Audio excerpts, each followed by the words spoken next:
Timothy, let's talk about your new film.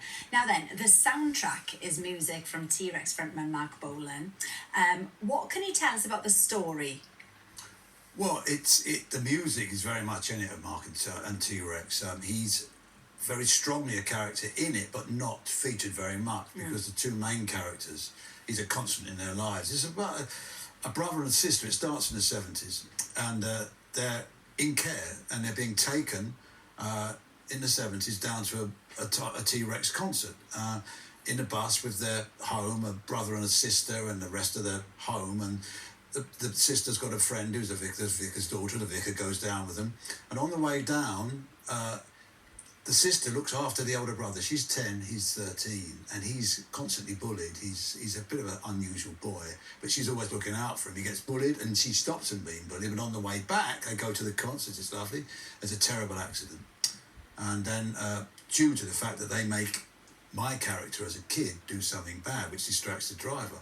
Now that ends as a terrible disaster, and then we cut to the modern day with a woman who's a middle-aged woman who's a vicar's daughter in Anglesey, but she just happens to be a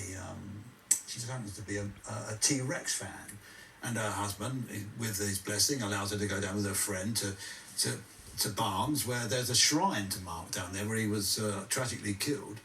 And when they get down there, there's this unusual fellow who comes out, who looks after it, he looks a bit homeless and dishevelled, but he cleans it, and then he's a bubble. He does things with bubbles, and she looks at him, and they recognise each other, and he has a seizure, and then this starts a whole new, and I don't want to spoil the rest of it, but it starts a whole series of revelations about who they were. They recognise each other, who they are, and then she comes back later on, having gone back to live this life, and she comes back to find him, and they pinched a pair of Mark's shoes, and he drops one off to the hotel, and then we discover something, and between the two of them we work out who they are, what they've been going through. So it's a tragic story, but it's also a story of reconciliation and people trying to find out what they are, destroyed in a sense, and one living a kind of a fantasy life, and the other one living a life completely lost and distressed, and how they're facing up to the truth, and the constant of Mark Bolan brings them back together. Right. Wow.